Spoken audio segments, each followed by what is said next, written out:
right, welcome to the after party. I'm RJ Singh. This is Brenden. This is Rob. Episode 1. Here we go. You guys excited? Let's cheers first. Let's do a quick cheers. Cheers to our initial first episode ever, guys. Yes, let's do it. Yeah, let's do this thing, man. This is cool. We've been talking about it for a while, so we're finally here. So excited. So let's really jump into it. So I think today, we'll hit some couple of video reactions to start off the thing, and then what's hot right now that's on YouTube right now is the Manosphere, I think, and the Red Pill. So might as well dive into that and check it out. What do you guys think? You guys good with that? Let's do it. Yeah, I think this is right. 3 years in the making, right? Yeah, 3 years, man. 3 years. Wow. All right, let's do it. All right. So video 1. In your effort, thinking about the $26 million we need and not thinking about what you're going to do if we don't get a bonus. All right?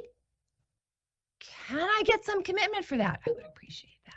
I had an old boss who said to me one time, you can visit Pity City, but you can't live there. So people, leave Pity City. Let's get it done. Thank you. Have a great day.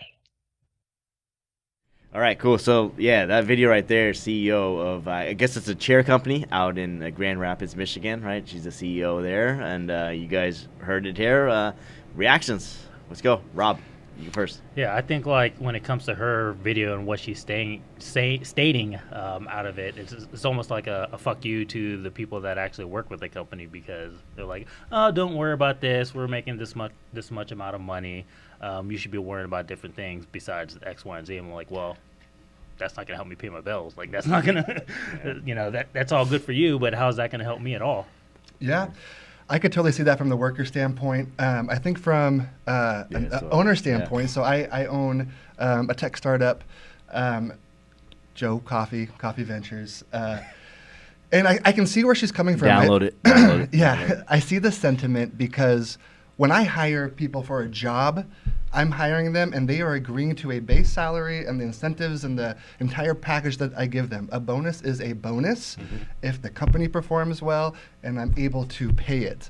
I can empathize with her because she's right. Like, nobody can predict COVID, supply chain issues, all these things, and that is business. Things happen. There's all these variables that we don't know exist and will happen to our business. Our job as the owners is to ensure that we take on the things that pop up, that we have our team, we collaborate, we work together to overcome them. If 3 things that we look for at Joe are competency, culture, and mission alignment. So if somebody comes on and they're more, they would rather have their own self be promoted through money or whatever it is, that's not always going to fly with and match our culture. We want people that's like, hey, shit happens, you roll up your sleeves, disagree and commit, you get the job done. If it's a time where we can give bonuses, we're going to give bonuses. If it's a time where we can't, then we can't. And you can protest with by walking. You have the right as an employee to leave and go somewhere you want to. So I support her decision. I support what she's saying from this level, from what I understand. I don't know. I mean, a chair company making $26 million a year, a month, I don't know. That seems pretty freaking awesome. Yeah. So it sounds like they have a great business and company. I think it's just a time in general, though, where everything is evolving and changing rapidly. So I think we're going to see more things like this pop up, where it's like workers, owners' rights, and what to do. No, I agree. I think you guys both really hit it on all aspects of it here. So clap. There you go. You guys get that right. But no, for real though. I see from your point of view, if you're an individual contributor or an employee of the company, a lot of people look at that bonus and that's kind of like, pay off like a credit card debt or something. That's your lifeline, maybe, right? That's going. But I feel from like Brendan's side what he just mentioned as well, because as part of actually with the ownership as well as the business I have, it's like we set bonuses there. But again, like Brendan mentioned, the problem I think is that bonuses become part of the salary as like required. When it's not, it's a bonus still, right? Yeah. You still got to meet that quota, right? Yeah. To get that bonus, right? And I think that gets lost in the translation there, which sucks, I know, for a lot of employees that way. But from ownership level, I see that you want to put those incentives in because you want to hit numbers, right? So it's important that then you get your bonus, get your payout, right? And everybody wins that way, right? It's supposed to be in that way, right? Not everybody, maybe some are heavy lifted the other way or not, but it's supposed to everybody wins, right? So I definitely see it that way as well. So I feel like the way the the way she was talking, it seemed like it was online. It was on point, going the fine right way and stuff like that. Did she really use the pity city part of that? Probably didn't. I think before the pity city, I think she was like, she gave a good message, like, hey, nobody could have expected COVID, which nobody could have, right? We got to do this, reminding him, hit that number. That number's 26. Let's go out. You got to get motivated to hit that number. If that's your job, that's also your bonus to hit it, right? So I see that. I think she did good there. I just think she tripped up whenever she started bringing pity city thing in, and then kind of her attitude at the very end, like, probably didn't really help at that point of it.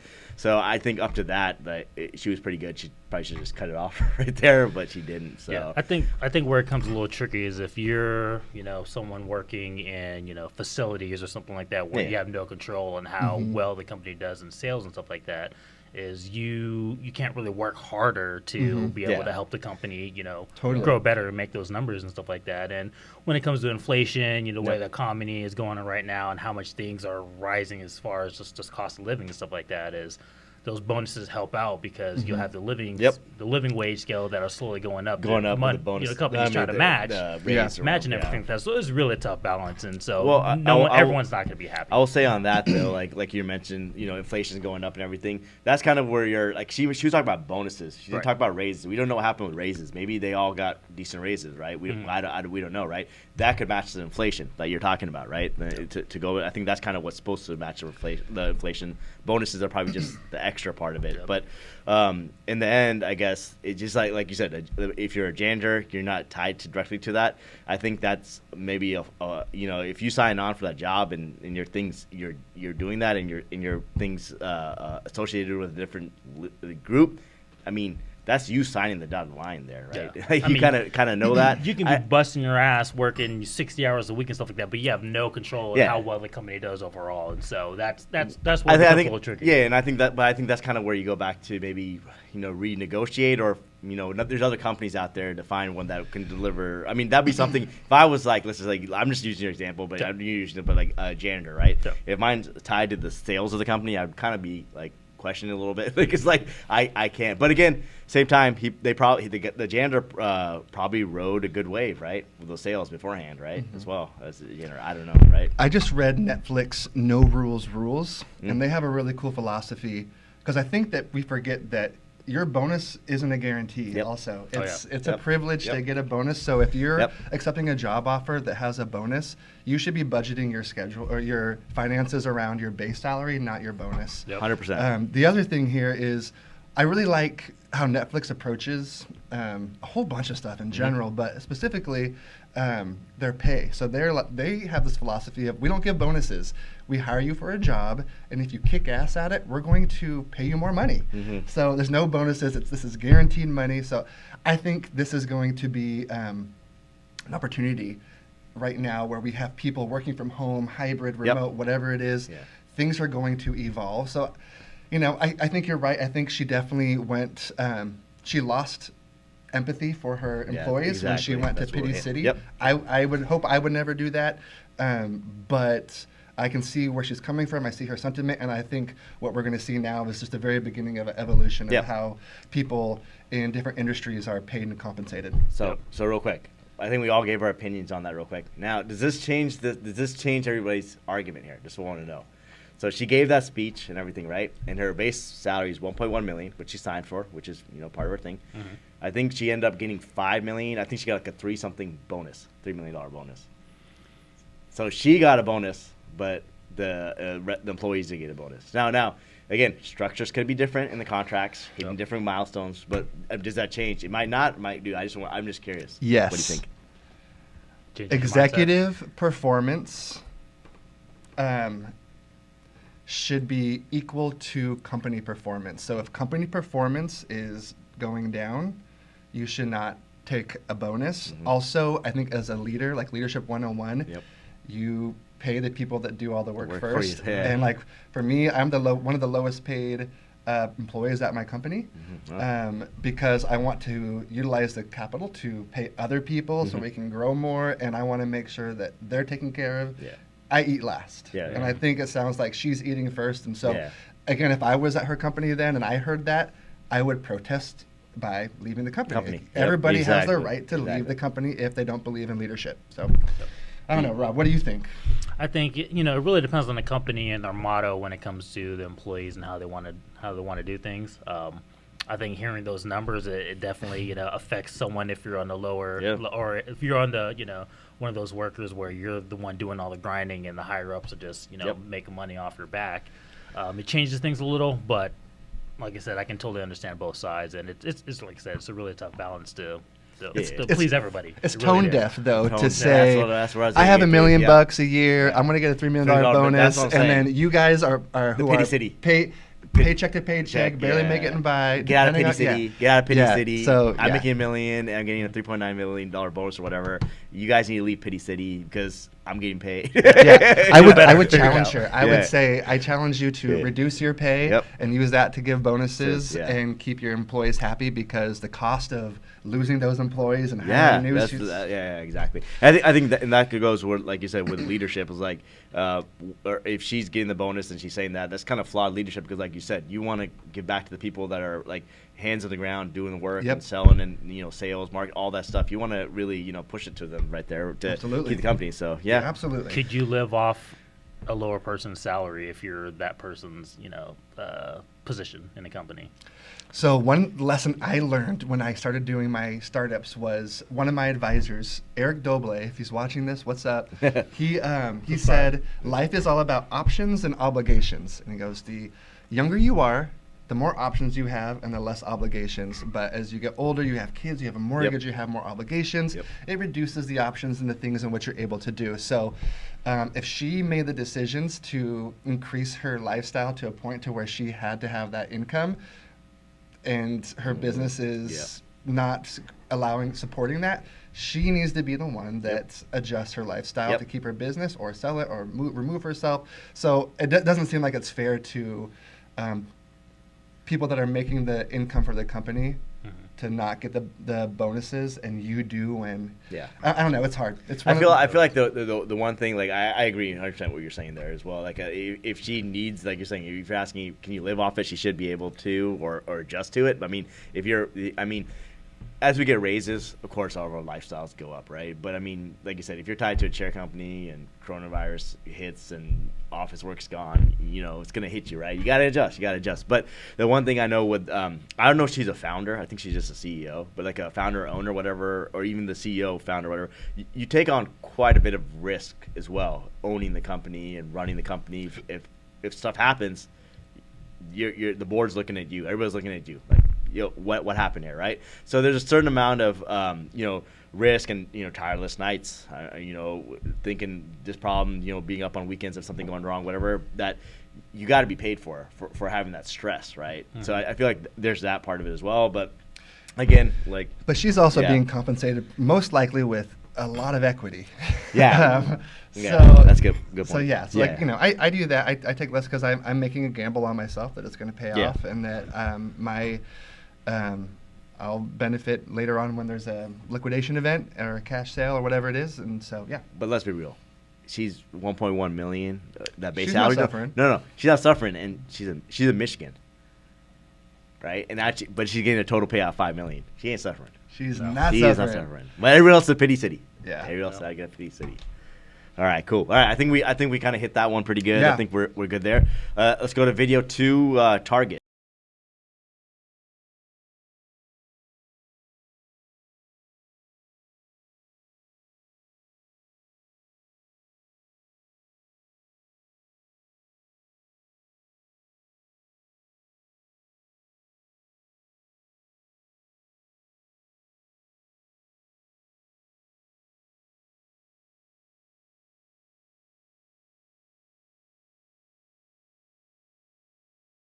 All right, you guys saw the video there. Thoughts there, Brenden? Hit us up. What do you think? Everything's locked up. Yeah, it's hard. It's kind of like this. Almost feels like a post-apocalyptic event. It's bizarre. It seems counterintuitive to running a retail location. It makes me think of this is America. This is capitalism. This is probably a result of a lot of people, like gentrification happening in a metropolitan area that's forcing people out who are don't have the support and resources to get housing that's affordable, and most likely is a result of theft. That's kind of what I'm getting at. So in these situations, I feel like it's really easy to dehumanize people and point the blame easily on people who are stealing. And unfortunately, that's I think wrong. I hope that people see this as, hey, there's a lot bigger thing at play here that's creating this issue, and we need to address that. The issue isn't shit being locked up. The issue is that we have so many people that need to steal to survive. Yet we are the richest nation in the entire world. Yeah. Yet this is the Silicon Valley. This is the tech hub of the world, of America at least. So that's the juxtaposition here is bizarre to me. So this is capitalism, though. Well, yeah. I mean, so again, the video there was from San Francisco, right? And then the Whole Foods, their flagship store on Market Street in San Francisco, they closed it down as well, right? After I think they weren't even open that long, right? Either, and they closed it down there, and then you see. My question to you guys is like, because you always hear it from one side of that, was like, these are blue states, blue cities that this is happening to, right? You're seeing, Chicago is really bad, right? You see DC, you're seeing Portland, right? And we've been to Portland quite a bit in our time, right? And then so you see Portland, you see San Francisco hit with this, right? And then and they're just kind of going, because the movement there is, like you said, it's about, they're going with theft on that, right? But then again, I guess what you don't hear is, again, like, I guess the root cause, like, why are they, why is the theft happening, right? That part's not being, I guess, hammered enough, right? And then I think they're just kind of, it's kind of more of a battle of, I guess, both sides. Nobody's coming together to really solve it, but I mean, it's just like, there's theft, and then there's people that are screaming like, this is what you get when you defund the police or whatever, right? Yeah, but I think that's kind of a cop-out, because, you can say it's a blue state, a blue city or whatever, but you're also only looking at a very small part of the spectrum of San Francisco. And Seattle and Chicago. These are also the cities that are generating the most revenue of any city in America, paying the most in taxes, paying all this stuff to support a lot of these red states too, right? So I think there's so much here at play. I always hate when people are like, oh, Seattle's dying, and yet we fail to look at Bellevue, South Lake Union, billions of dollars creating gorgeous buildings, and like you go to Facebook and Twitter, YouTube, they have all this food they throw out every single day for employee benefits that don't get used. And it's like, okay, well, there's a solution here because there's a lot of money here in these cities and whatnot. Let me push back a little bit on that just quick. I think you hit some good points there and everything, but just there's money there in these cities because these companies are all there, right? Mm-hmm. But what you're starting to see now is you're starting to see some exodus out of these cities, right? Like Seattle's one that I don't think you see an exodus out of. I think you see it out of San Francisco, you see it out of L.A. You have seen it out of Seattle, actually. Okay, so let me correct this. You do see it out of Seattle, but there's a lot of San Francisco people who fling to Seattle, which make up for it a little bit, right? They think the cost of living is going to be cheaper.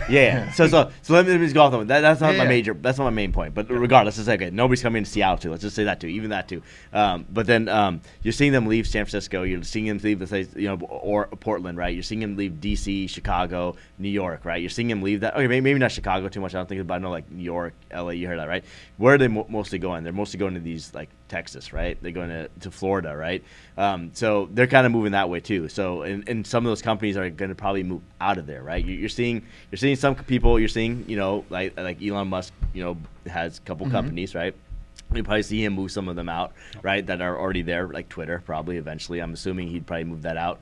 But then you see even like Mark Wahlberg. Mark Wahlberg like moved out of L.A., sold his stuff there, went to Vegas, Nevada, right? And he wants to recreate a new Hollywood over there, right? That's his going out. Right? They're trying to leave out of those places. I just think like like you're saying, there's money there. There's money there right now, but will it stay there? That's the other question. But there's also more, right? Like the other thing is.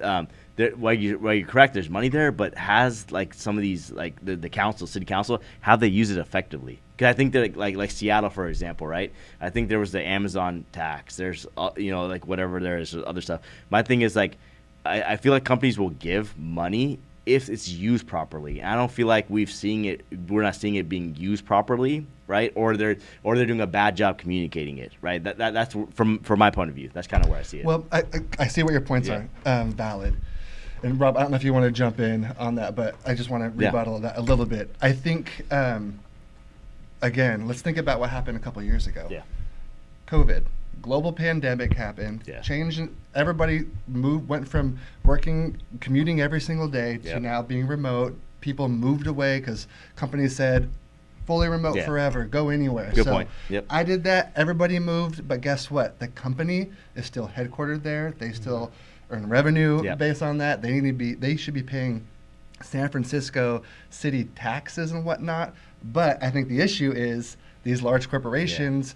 They create deals with the local governments to get tax credits to build these buildings. Amazon too, right? Amazon's part of it. So there's money, but it's not going back to the masses. Yeah. It's staying with the corporations. They're doing stock buybacks. That increases inflation. Very much so. Yep. So all that's happening right now, we have this system set up that it's built to make the rich richer and the poor poorer. And that's why we've seen over the years the middle class. The middle class is almost extinct. But too, you're also having people move in there who are transplants from all over the world who are earning $500,000, $1 million a year, bonuses. So the money is going not to the local economy, it's going to new residents. And then the people that are moving away, so that anybody like a native of San Francisco now is like, well, cool, housing is 10x what it used to be. I can't afford it. I don't have the background. They're giving these jobs to other people. What do I do now? I don't have the money to move, so I now have to go and steal at Target. Getting back to what we were talking about, right? So I think there's so many variables at play here. I don't think it's ever a good idea to point your finger at one person that's trying to get food because all the systems are broken. And they could be fixed, I think, theoretically. So my question there to you then is, do you? I just want to know on your side. Do you think, like, I know you're saying systems are broken. Do you feel at all that it's because of any of the policies that are in play by the leaderships in those cities? Well, yeah. I mean, I think we need to tax corporations. No. I'm talking about, like, if we're going back to, like, the Target, the stealing, and all that, right?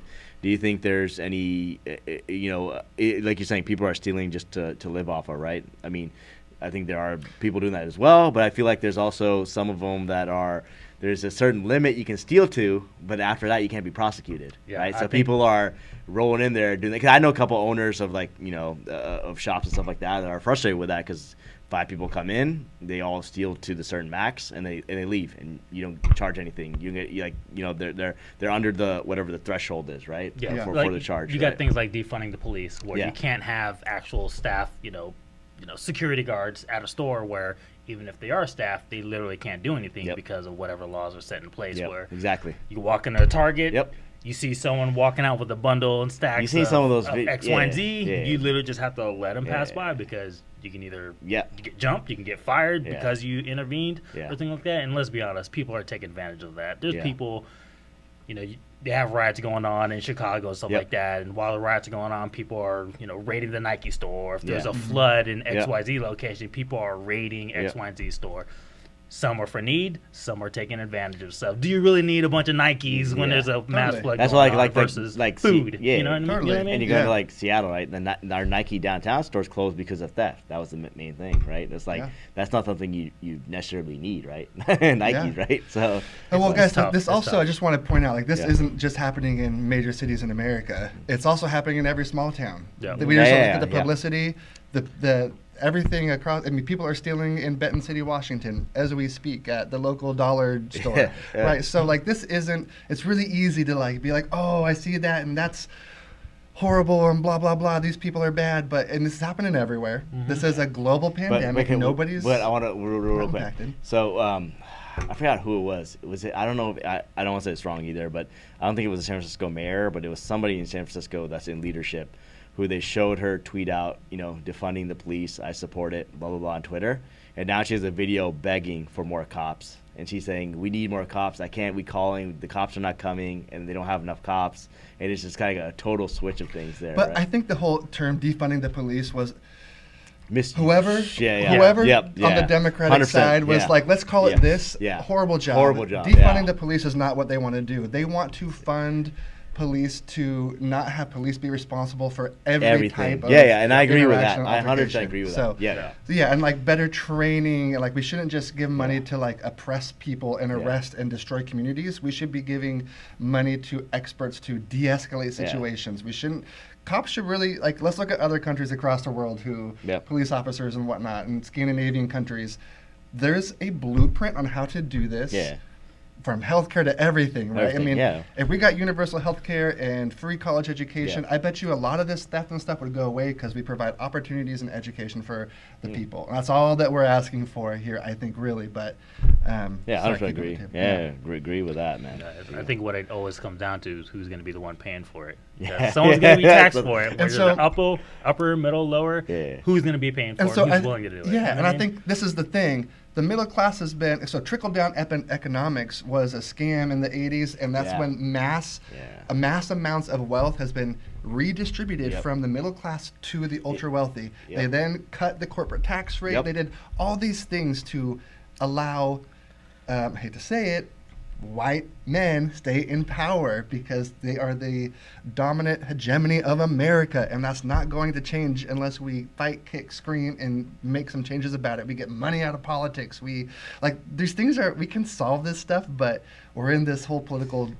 Anyway, I think I'll digress. No, but I think go back to your point though. I feel like in the 70s, I believe the 70s. Someone can check me on that, but I think that's when you're like you said, from 60s to 70s, you're seeing wage growth. You're seeing like the American dream, right? And I think when you hit like end of 70s, maybe into the 80s, that's when you see like corporate tax rates get slashed by Reagan's, and then trickle-down economics, crack epidemic. That started in the 60s, actually. That started. It's earlier. But but you're seeing, like I said, the wage growth slowed, and you're starting to see the death of the middle class kind of started from there, right? And then going back to your point now, I was like, who's going to pay for it? Because then it's only like, hey, either the poor people or the really rich people, and none of them want it. But guess what?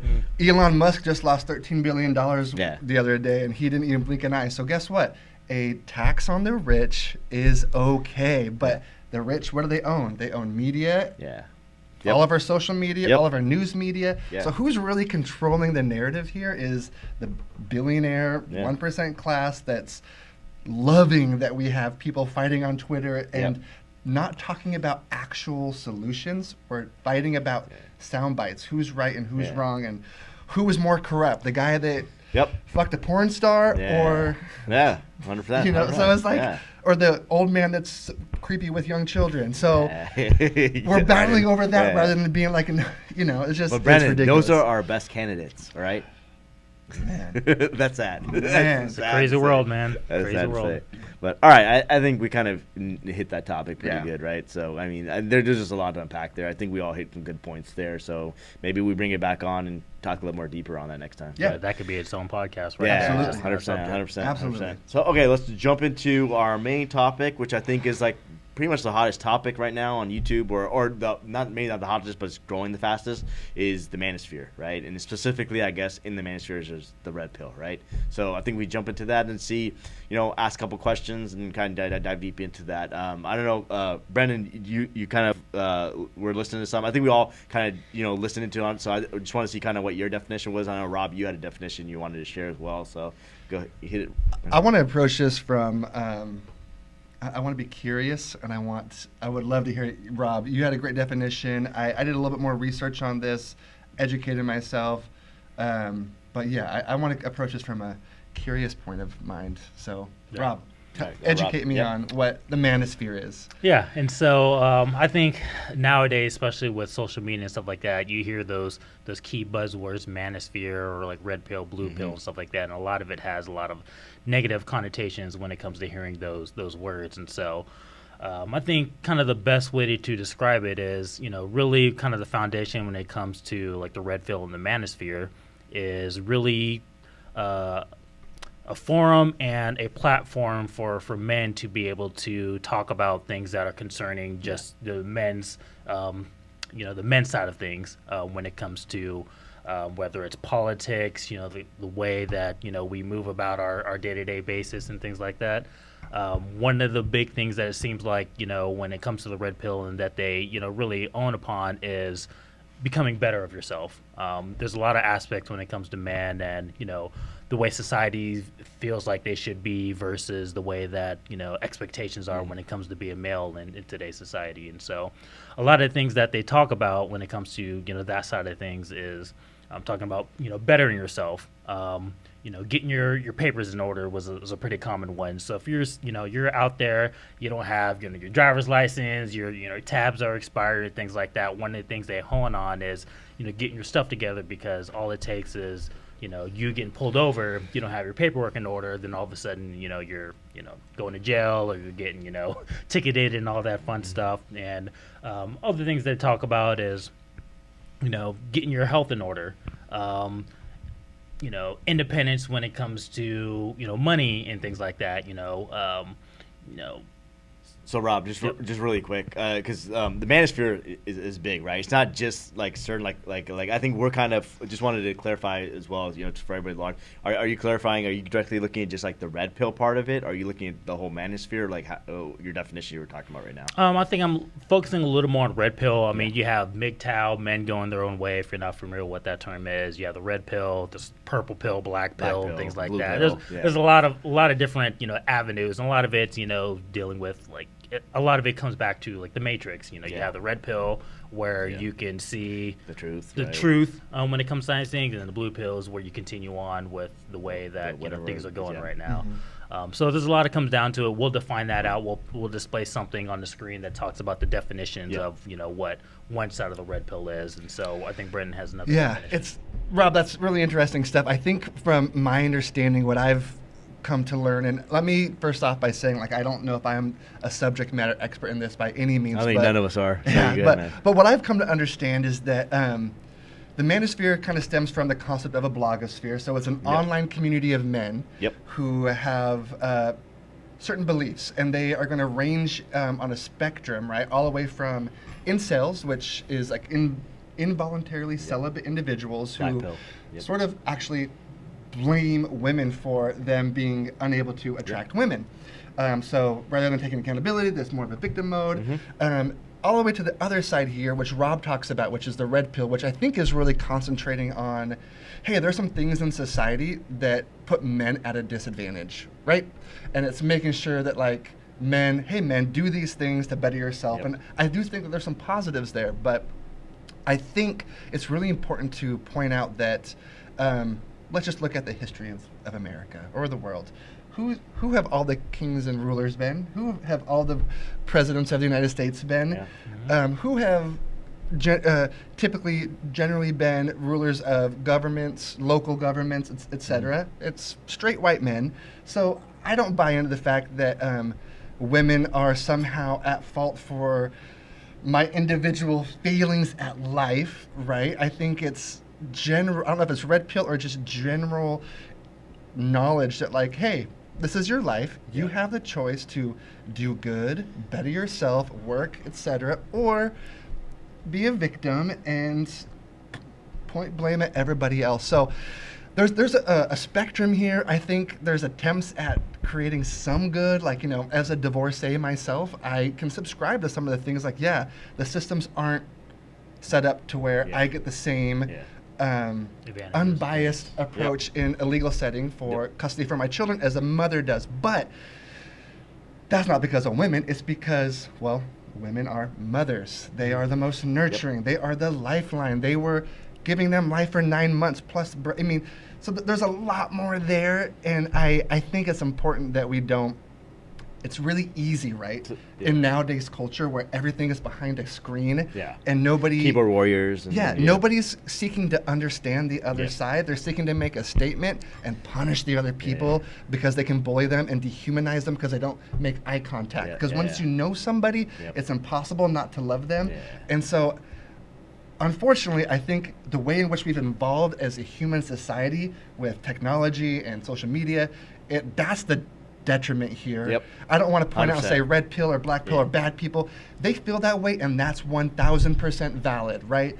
But I think it's just missing the bigger picture in general. So So- I'll stop there. No, I think you hit on a bunch of good points there, and there's a couple of things I just want to bring to light. Like you mentioned, there, like and Rob mentioned as well. There's different. There's the black pill, which is the incels, right? Like you said, blaming women for their problems, just and then just going after them, right? Then there's the MGTOW, right? The men going their own way, which I don't think they really. You correct me if I'm wrong. They don't really go at women. They're just like, hey, why do I need to get married? It's not worth it. I'm just going to do my own thing, right? They're not mad at women, but they're just kind of like, I'm just going to do my own thing. It's not worth it, right? Which is different spectrum, right?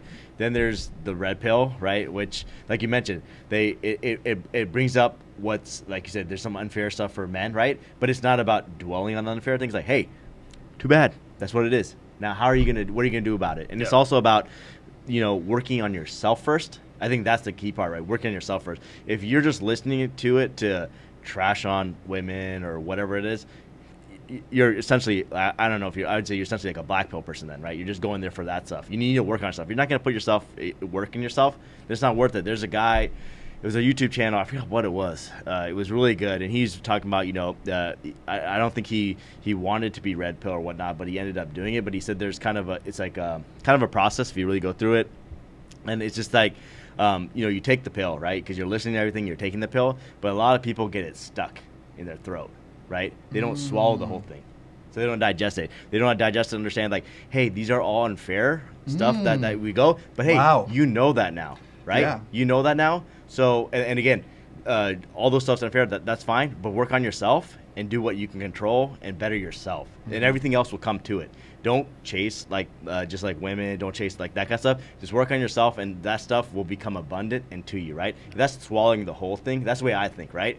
But I feel like a lot of guys get it stuck right here, and they spit it back up because they're like because they're addicted to like a lot of these red pill channels. While they have good content, they also have the thing where they just bring on women and just trash on it. Yeah. And there's a lot of guys and that's where I think you're bringing in even black pill people just to watch that, right? And I feel like, and even for people who are trying to take the red pill, like they're not there, but they're still. You can see some of their comments, some of their live chats. Like you can tell, like some of them aren't still mad about it, and because it's a process. You're gonna take the red pill, and you're gonna learn a lot of stuff that you can't change right away. Especially the younger guys. I'm talking about more of the younger guys. You can't change stuff right away because you still have to level your game up. You might be overweight. You got to take time to do your diet and stuff. It's gonna take a process. The thing is, you can't just get mad and just lash out. Like take the whole pill. Understand, hey, it's gonna hurt for a while, but get better yourself. That's all you got to do, right? Yeah. And then I forgot who that guy was, but it was a brilliant thing the way he broke it down. That's very interesting. Yeah. Did you want to jump in on that? Yeah, I think the biggest thing that when it comes to red pill is just awareness, because when it comes to society and the way things are, is like you hear one side of the spectrum, but you don't necessarily get to see the other side. And so being aware of some things that come your way as a male is like you're going through a divorce and stuff like that. It's like, okay, well, when you're going through that process, was there any person you can speak to or someone or like a forum that you can go to that talks about the male side of things and what to expect when you're going through a divorce? Okay, you expect, you go through the court process, and a lot of it seems to be leaning towards, the mother getting custody of the child and stuff like that. But if you're a father, you're doing the responsibilities that you're supposed to do. You feel like you're doing everything you're supposed to do, but you're still at that disadvantage because of X, Y, and Z expectations. Yeah, this is really interesting, guys. I feel like the common theme across all the things we've discussed is an evolution of where we're at as a society. Bingo. Because I really feel like yeah, man, like this is just part of, like, it's painful right now, and I think people are talking about it, and pain is the catalyst for change. Yeah, that's right. Yep. So I think this is actually a really good conversation that we're having and things that we're doing, but I think nothing's going to change until like enough people stand up. And so this is where I can see the positive coming out of it, of the red pill specifically. And again, I don't want to subscribe myself to that. I'm not doing that. I really think that if people approach life of I want to be a loving person and accept people. Things So, kind of start falling into place. I want to like back when like we were growing up and stuff like that, right? We didn't have as much social media, right? Until we hit a little later in life, right? But no internet. No, That was not a thing. Yeah. Until later on. Yeah. But I feel like some of the stuff that you hear in the red pill and all that kind of stuff, it's like we kind of grew up with that, knowing that, and that's just the way we operated in life, and we kind of were fine with that. I just feel now with the way a lot of guys, especially, they don't know where they fit into the culture now, because they can't be too masculine. They can't be too on the feminine side. Where do they go, right? And I feel like there's a real problem there for men, right? And I feel like that needs to be addressed. And I feel like the Manosphere is good for that. But again, it goes back to you have to be strong enough to understand what's right, what's wrong, and digest the whole thing and work on yourself. Yeah, you need work that. on yourself. You really need that balance, because if you're only looking at one side of the spectrum, you'll go down that rabbit hole, and you're gonna be hating a lot of people. Yeah, because and it goes back to again, traditionally, it's kind of like traditional women, traditional men provide, women stay home, whatever, right? And that's not the way life is now, right? No. It's not like that, right? So now it's kind of like and this is when they talk about the women aspect, is like women now have their own money, they have their own everything. I want this. Why do I need a man? Kind of thing, right? And that's kind of where the men comes up and like, yeah, what do you offer now, because she has all that kind of stuff, right? And that's kind of where I think the tire meets the road or whatever is kind of where we're at, like you said, the evolution. Now it's kind of like, how are we going to readjust, and how is it going to adjust? Is it going to adjust, or what's going to happen, right? Man, that's kind of where we're at. Yeah, it's making sense, Back in the day, when 50s and 60s, you could get by with a single income in a family. Nowadays, you have to have dual income. You have to have additional childcare, which is one of the highest expenses. You have your mortgage or rent, and then your childcare is the next most expensive cost. So really, the dynamics of households are completely changing. They're evolving, and I think this is good. Polyamory is going up. Not saying that's the right thing, but I do think as we look back in history, just because it was one way doesn't mean it was the right way, right? Yeah. As far back as like who decided that marriage was between a man and a woman, right? Did you guys know that there's 68 different types of sex and genders out there? Nowadays, well, learning something new. Scientifically, this is true, but we are ingrained that it's man and woman. Period. But that's not the case. It's how you identify, but there's also your sexual orientation. It's just this is so much more complex, and I think the issue here is that we are evolving rapidly with technology, and AI is coming up. 80% of jobs are most likely going to be gone in a few years. So like, there's some really big things coming up, and I think households is going to change every dynamic from work relationships to interpersonal relationships and beyond. So I think it's just kind of where we're at as a society. It's kind of exciting though, if you think about it. It's exciting, but like again, for me, I've had a great time. I've done great stuff. I'm a great spot in my life. I don't need to worry about this stuff.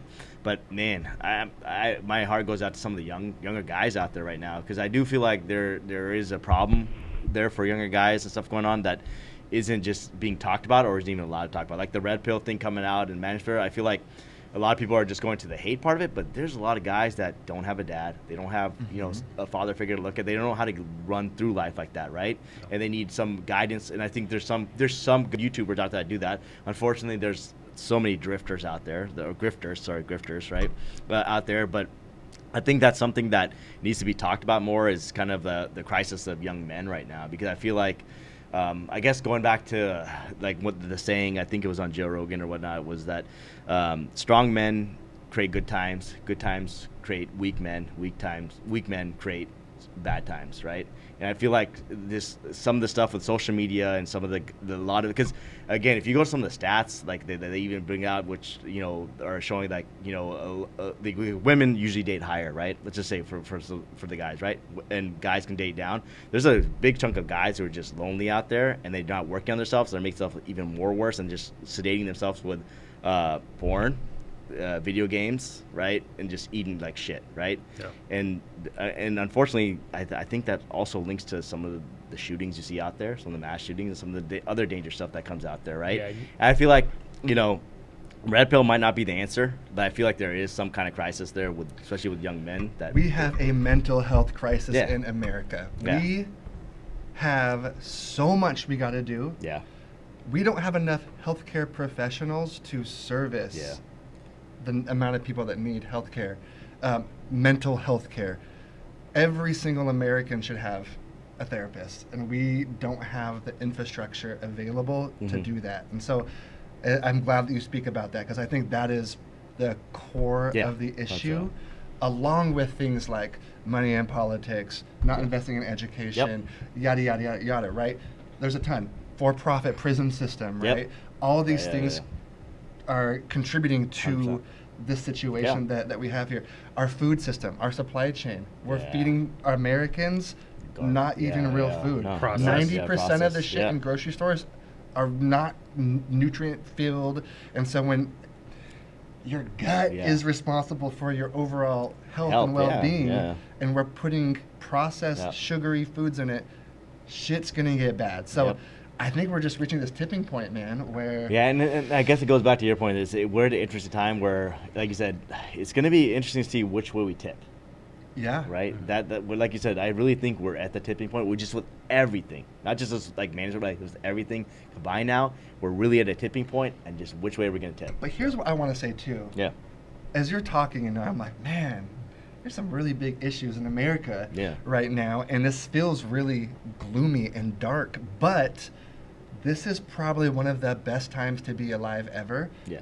It seems like everything's bad and horrible because we have so much more media telling us that constantly. We have multiple screens that we constantly are bombarded with. News is bad. This is this phone, tablet, computer, TV, all this, right? But really, this is the best time to be alive, the highest life expectancies, etc. This is... false emergencies causing more panic, creating more anxiety, just perpetuating more mental health crisis. Yeah, you have so much information coming at you at the palm of your hand on your cell phone. You can see, either the truth of what's going on, you can see the negatives and what's going on, you can see both spectrums. And at the same time, you have the most freedom. You can go to college, choose a career you want to go to. You don't have to do what your fathers or your parents did. You don't have to work in the minefields. You don't have to do X, Y, and Z. You have the most freedom. But at the same time, it becomes a detriment because you're wanting to, live that same lifestyle as your parents did and build that strong foundation that your parents did. But you're trying to do better for you. No, I think you're doing better. Your job is to do better than your parents did, so that your kids are better, right? So that's it's hard. College is getting expensive nowadays. It's 6 figures just to graduate the degree. Do you need an actual degree to make a good career in your life? It's a tough call, and it's just crazy the way society is going. There's some pros and cons on both sides. Yeah, it's crazy. We'll see which way we tip on that, right? It'll be interesting. Totally, but so I think that everybody out there has one fundamental decision to make in life. Do I see things shit's going to happen, right? Good things are going to happen, bad things are going to happen. And it's out of your control sometimes. It's out of your control. But I'd like to subscribe to the idea that the life in which we live is typically good. People are typically good, loving, and whatnot. And even the people I disagree with, if I sit down with them and I learn their story and I see where they're coming from, they're coming from the exact same place I am, right? They just approach it differently. So I like to think that this is going to tip in the right situation. It may start one direction, but I think no matter what, as time goes on, it's going to end up and to the right? Yeah. It'll be a positive gain, because this is what we've seen in the history of human civilization too, right? We're not doing children crusades where children are getting murdered on battlefields. We no drafts. Yeah, no military drafts. Right? So we're getting better, right? Yeah. There's going to be times where we get better, we get a little worse. We get better, we get a little worse. So it's going to be okay. Even if we have a World War III, I think it's going to be okay, but I like to, and I hope I don't that... know, man. If we have World War III and the nuclears, we're not going to be okay. We it's going to be blow up. We might not, but society will be okay. The new society, new civilization. Unless all of a We'll sudden see. asteroid comes and destroys 100% of human life, maybe. But Or nukes, you know. Or No, I subscribe to your thoughts. It's like, hey, man, you like a lot of stuff will get you down if you look at like the news. Because again, you gotta look at the news, especially like cable news and all that. It's really meant there to scare you to stuff or buy stuff, right? Whatever it is, right? But my thing is like you said, just gotta look at your, maybe stuff in your life isn't as great right now, but you can change that, right? Like it's simple as if you feel really bad about yourself and you haven't like worked out, go work out. the only thing permanent in life is impermanence. Yeah. Nothing is forever, right? Yeah. Time is finite. Yeah. You don't have infinite time in this life. Everyone dies, so enjoy your life while you can. All right, so I think we hit that topic pretty good. So before you move on, let's just really quickly final thoughts on that. Is Manosphere net positive or negative, Rob? I think it's positive, just so on the male's perspective side of things, they get awareness on things that are going on in society. How they should move about in their daily lives, how they should build their family and themselves up. Yeah, I might respectively disagree. I think from what I see out there, and as I did the research, there's more harm than good. But I agree with you. There is a good part to it. But I think right now it's drowned out in social media. I'm going to do a timeout here real quick because I think you're hitting on a good point. So net positive, let's do two things real quick because I think you're hitting on a good point that really got me going with it. Is the red pill net positive, net negative, and then is Manosphere net negative? So hit me first if you think the Manosphere in total, net negative, net positive, or and then they go into just the red pill. I'd say both of them are positive, personally. Well, all right, you go. I would respectively disagree. I think, and I'm basing this off of anecdotal information. Yeah. The data I see and come across, for me, it seems like it's doing more harm than good. I do think that there's positive intent behind some of it, but unfortunately, I think it's drowned out due to the way in which social media and stuff is set up, right? Yeah. Clickbait. So, yeah, exactly. So, yeah, like I think Rob, you and I could probably totally agree on 1,000 things around like the red pill and stuff, and maybe in the black pill. But I think it's misdirected. Maybe not the black pill, but I think it's there's some positive intent that's misdirected, and it's missing context and a bigger picture. Yeah, and I also think it depends on where you're at in your life too. Absolutely, I think that's one of the biggest things because you can be. Everything's going well for you. Absolutely. You're living that MGTOW lifestyle where you're just doing your own thing, and then women are coming your way. But if you're on the other spectrum, it's like shit, things are going lens for me. Like and that reality is 1,000% true for them, right? So you nailed it on the head. It's the lens in which you view your reality is going to dictate your perception of it. Yeah, and exactly. And I feel like if you look at the Manosphere in general, overall, I think it's hard to say if it's net positive, net negative to me, but I would probably lean toward net negative just because of the black pill and like those people heavily weighing more on it. That part's probably more of a net negative, just like the people that just give up and stuff like that. I just don't see why or do that. You can overcome that, right? That's what I just think, right? But going to the red pill though, I think that's a net positive. I feel like on my side, I just feel like okay. So going back to what you're saying, if your lens is bad,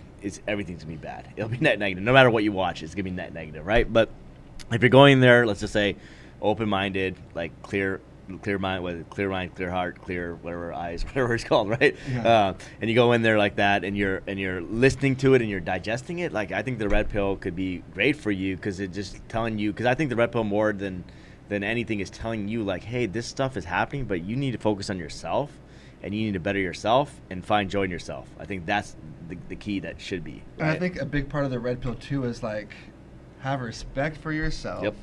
Know your non-negotiables. Exactly. Take care of prioritize yourself first above anything else.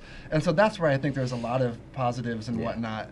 But yeah, I think unfortunately, like as I approached this, all I was encountering was the black pill stuff and whatnot, and so that's when I was like, "Whoa, this is and you're a gonna little get the too extreme grifters for me." Yeah, and you get the grifters. You're only going to see the things that are shocking, and that's what's going to get the most clicks and make its way to me. So, but I mean, massive topic. I hope we talk more about it. I know I want to learn more about it because I think it's going to influence society and culture for a long time. Yeah, 100% agree. I think we can, bring it up in another episode again, talk deeper into it. Maybe even bring on some guests on it and talk a little bit more deeper on that next time. Let's do it. So, I think we're actually at time, right? Yep, So yep. maybe we should, everybody, thanks for tuning in. Subscribe. Next week, we're going to be back here again talking about what, Raj? So we're going to be talking about cancel culture, and then we're going to be talking about trans women in sports. Women's Okay. sports, right? So Be a great topic. Subscribe. Tune in next week. Thanks so much for being a part of it, guys. We'll See see ya. you After Party later. Podcast. after party Subscribe. podcast.